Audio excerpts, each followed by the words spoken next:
Hello, this is Dr. James, and today we're going to use a high-power bifilar transformer that I built, air core, and use that to try to drive a spark across a spark gap and hook it up to the mains, low voltage, right, high current 110, and see if we can draw some real big arcs across our spark gap. Should be interesting. I had this idea and just wanted to try it out and see if I can make it work, combining high voltage, high frequency with lower voltage, still kind of high voltage, low frequency, high power. Let's see what can happen. Okay, so here we have a bifilar, high-powered bifilar transformer, air core. The air core has no core down the middle of it. Wound around a 4-inch PVC pipe. I use lamp cord. Here we go.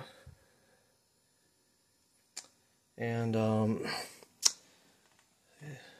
2 windings. Now this has very high coupling, and I'm hooking the output to a spark gap here. Wow. And let's see, I was going to try to spark the input with these things. I showed how to make this in one of my videos. And make sure this kind of fits across the two.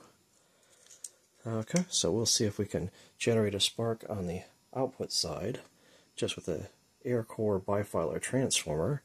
And this is about 15 kilovolt device. Let's try this.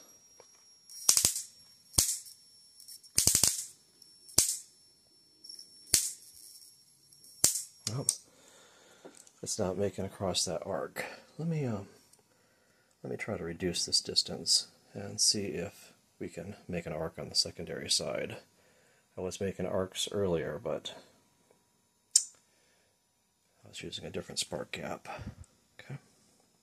So I reduced the gap now. It's probably about 1/2 centimeter, and we'll see if we can make an arc across there with our bifilar transformer. Oh, there we go. See that? Oops. Sometimes.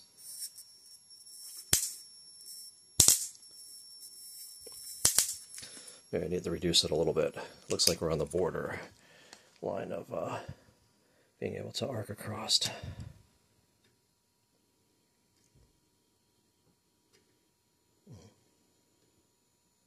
Let me fiddle with this. Okay, now that gap is probably about 3 millimeters. So we'll see if we can bridge that gap with this. Oh, there we go. Looks like it can arc across there pretty regularly. There's the primary side.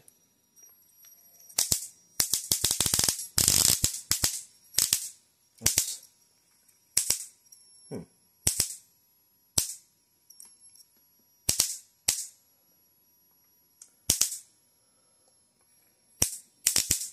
Okay. Well, it looks like it's arcing across. Okay.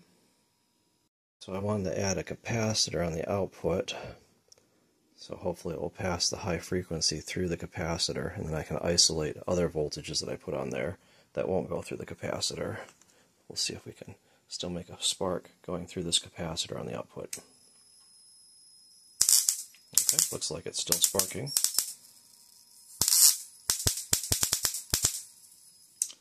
I wonder if we can, I put a new battery in here, so maybe I can increase the gap, see if that still works. I'd like to make a bigger gap. Okay. Spark gap a little bit, maybe it's about 4 millimeters or so.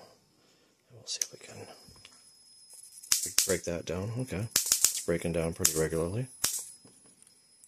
Okay, so maybe now we'll try putting 110 across there and see if we can put a lot of power through that arc. Should be interesting. Here's the idea of the circuit. This will be the high voltage, actually this is a transformer, so you're going to get the high voltage from this side over here. High voltage impulse generator goes into there, and I'll produce a high voltage which will break down the spark, and then I have a capacitor to block this, so we can put the 110 so it doesn't short out here, but it will go through this arc once you get it going.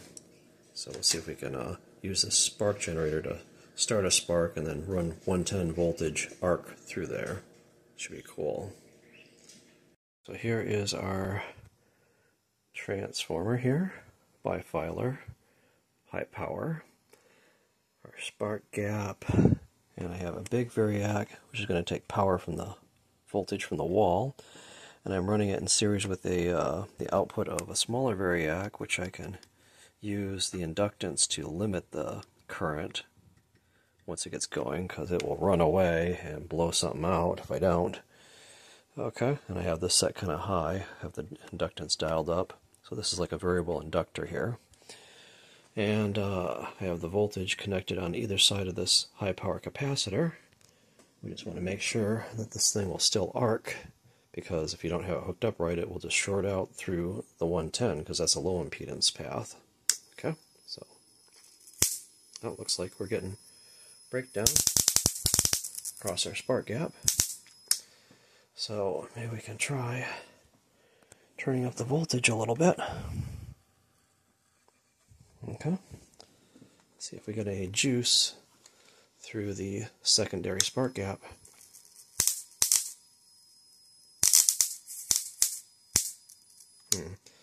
I can't tell. We'll turn up the power a little bit more. Okay.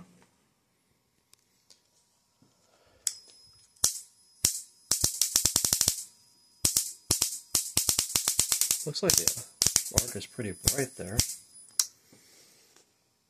Let me dial down the inductance a little bit.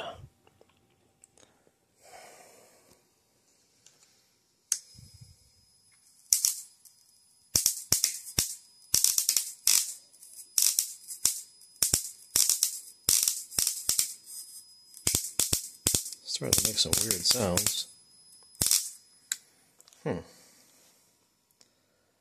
Turn the voltage up a little bit more.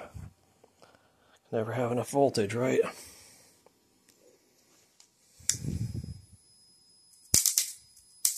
Wow. Ouch. Starting to make some kind of weird noises there.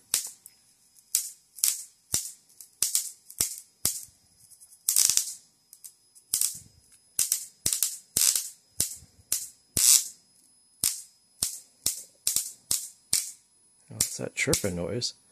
I think it's wanting to go.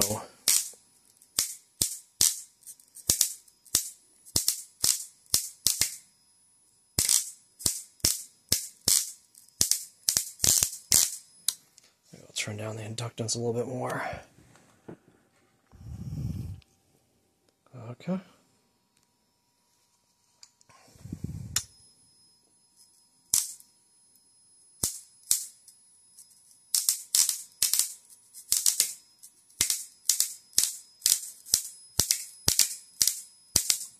It's definitely making some kind of... Ow! It's shocking me. Ow!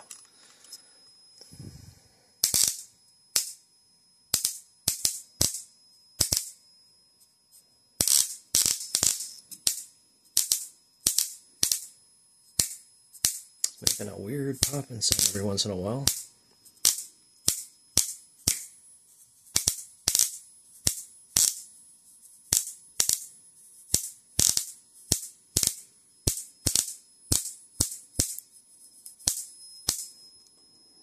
So let me turn this off for a second.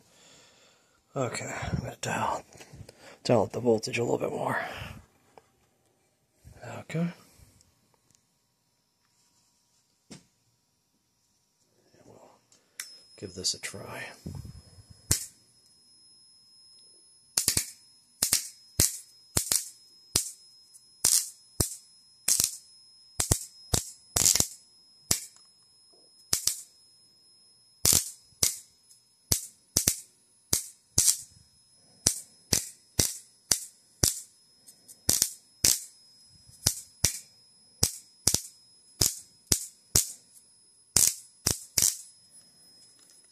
Okay. Decrease the gap to about 2 millimeters now. I brought the voltage down a little bit. Actually, I'll bring it back up a little bit. And For some reason, this thing was shocking me. It's never really done that.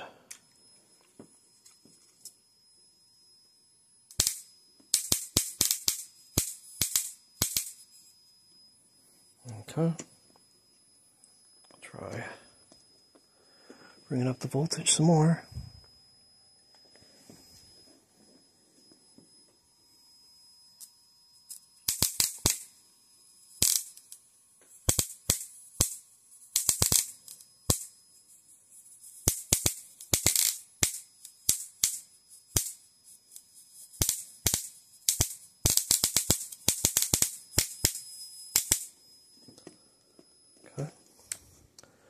I'll bring the voltage back up to about where it was before.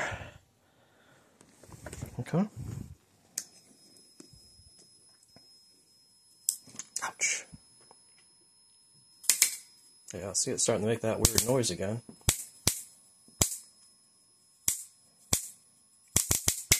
Oh yeah, see you can hear it kick.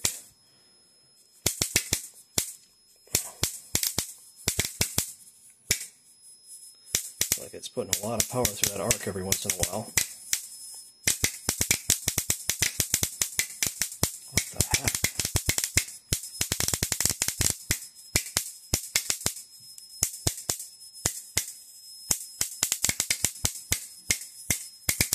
I don't know what's making that noise, but it.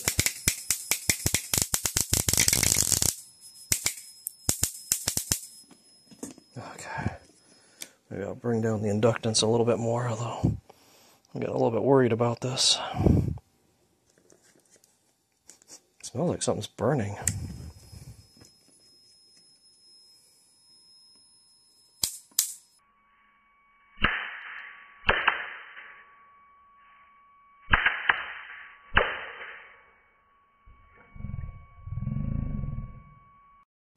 Phew, that spark is pretty bright. Maybe a pair of these will help, huh? This is solar eclipse viewing glasses. Had a bright flash there for a second. Oh wow.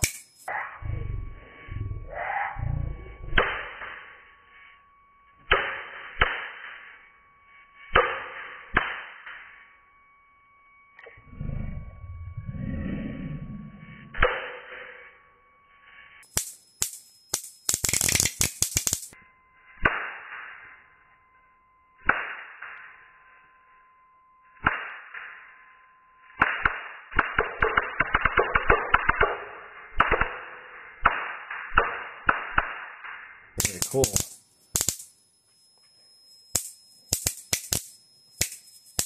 Wow, look at that.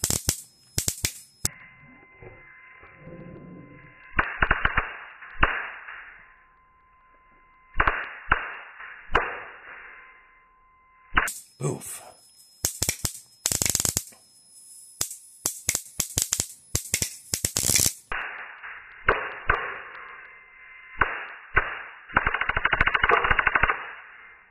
Whoa, wow.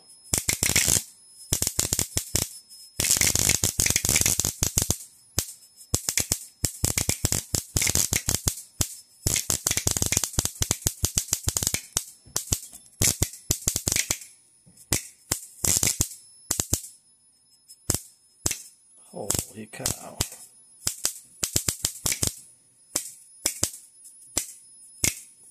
Every once in a while I hit it just right. Holy cow, look at that. Poof.